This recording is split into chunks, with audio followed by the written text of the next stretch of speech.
Cette émission vous est présentée par CIH Bank.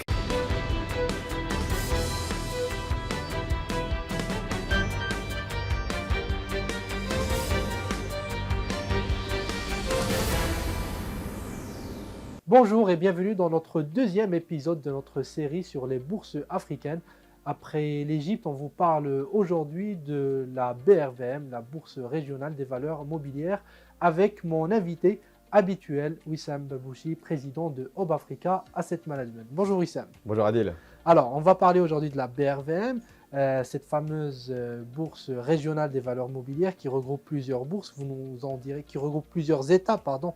Vous nous en direz plus tout à l'heure, mais peut-être pour démarrer justement, quels sont ces États? Est-ce que vous pouvez nous dire en quelques chiffres ces États, cette zone qu'on retrouve dans la BRVM? Alors la Bourse régionale des valeurs mobilières, c'est une bourse qui réunit les 8 pays de la zone de l'UEMOA. Ces 8 pays, ce sont le Sénégal, la Côte d'Ivoire, le Niger, le Guinée-Bissau, le Burkina Faso, le Mali et le Togo, j'espère ne pas en oublier. C'est une zone qui compte environ 125 millions d'habitants et qui représente aujourd'hui 5% du PIB africain. Alors là, on a des pays qui sont en croissance entre 4 et 7% par an depuis 10 ans, avec des pays comme la Côte d'Ivoire qui sont plutôt autour de 6-7% par an.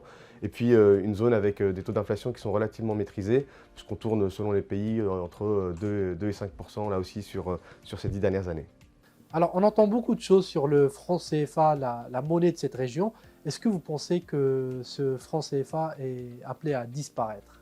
Alors, il est probablement appelé à disparaître en termes de dénomination, puisque aujourd'hui on parle d'une nouvelle monnaie qui s'appellerait l'ECO et qui remplacerait donc le franc des colonies françaises africaines, un terme bien désuet en 2022. Mais dans les faits, la parité ne devrait pas changer, puisque aujourd'hui on est à 1 euro pour environ 650 francs CFA. Et puis ce qui va changer, c'est surtout la gouvernance et la manière en fait, dont cette monnaie va être produite.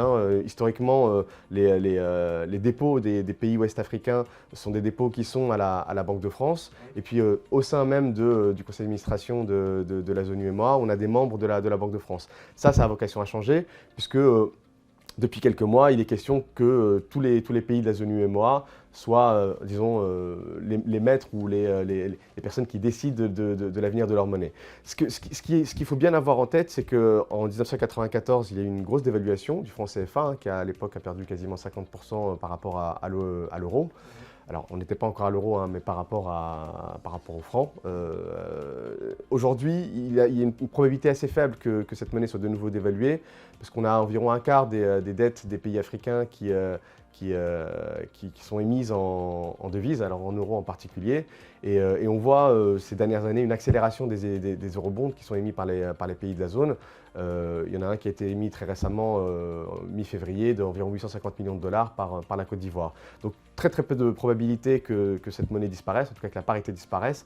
En revanche, et c'est ce qui est en train de se passer, une gouvernance qui évolue et une volonté de démystifier, ou en tout cas d'enlever du terme franc CFA quelque chose qui est un peu un héritage historique des colonies françaises. Alors maintenant, qu'est-ce que vous pouvez nous dire sur cette fameuse bourse régionale des valeurs mobilières? Alors la Bourse régionale des valeurs mobilières, c'est une bourse qui a été créée en 1996, qui a son siège à Abidjan. Elle compte aujourd'hui 46 sociétés cotées, avec une capitalisation boursière cumulée d'environ 10 milliards d'euros de capitalisation boursière. On a, 2-3 grandes sociétés qui ont des capitalisations boursières supérieures à 1 milliard d'euros. Je pense à la Sonatel, par exemple, société des télécommunications au Sénégal, qui aujourd'hui affiche une capitalisation boursière de l'ordre de 2,5 milliards d'euros. Mais ce qu'il faut avoir en tête, c'est que c'est une bourse où les IPO se font, de manière assez lente. La dernière grosse introduction a eu lieu en 2019, Aura Group, qui est dans le secteur bancaire.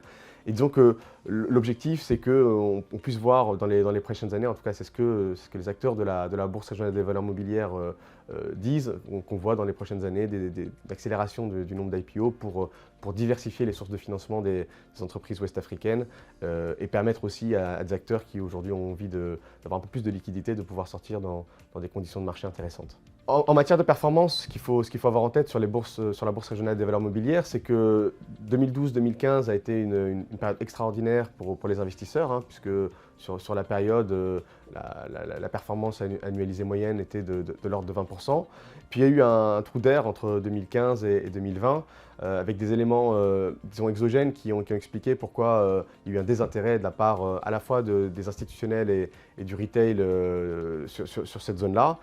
On observe depuis 2021 un regain d'intérêt pour cette bourse, expliqué par plusieurs éléments. Évidemment, des taux de croissance qui sont toujours là, des performances opérationnelles des entreprises de la zone qui sont particulièrement intéressantes, avec des entreprises qui affichent des taux de croissance de résultats supérieurs à 20%, et puis surtout des niveaux de valorisation qui sont particulièrement intéressants. Tout cela cumulé fait qu'en 2021, la BRVM affiche une hausse de plus 39%, avec plusieurs sociétés de la zone qui ont vu leur cours doubler sur la période. Très bien. Est-ce que vous pouvez nous parler de sociétés que vous avez en portefeuille actuellement sur ce marché? Oui, alors dans Africa Picking Fund, on a plusieurs sociétés de la région. D'ailleurs, c'est aujourd'hui notre deuxième exposition géographique après l'Égypte.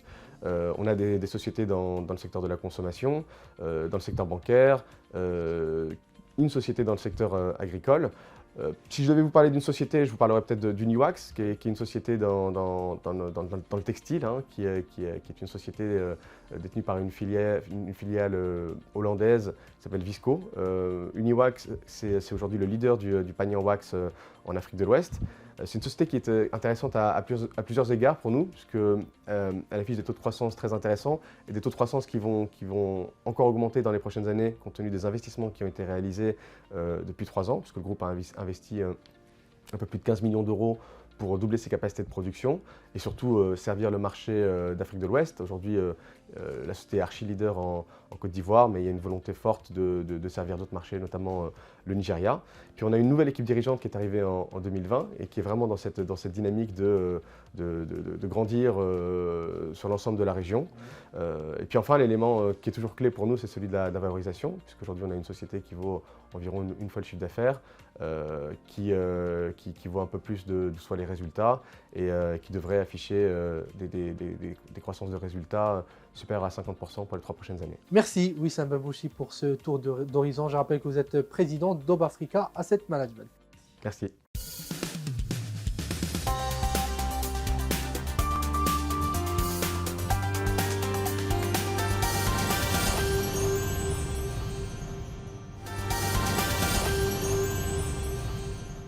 Cette émission vous a été présentée par CIH Bank.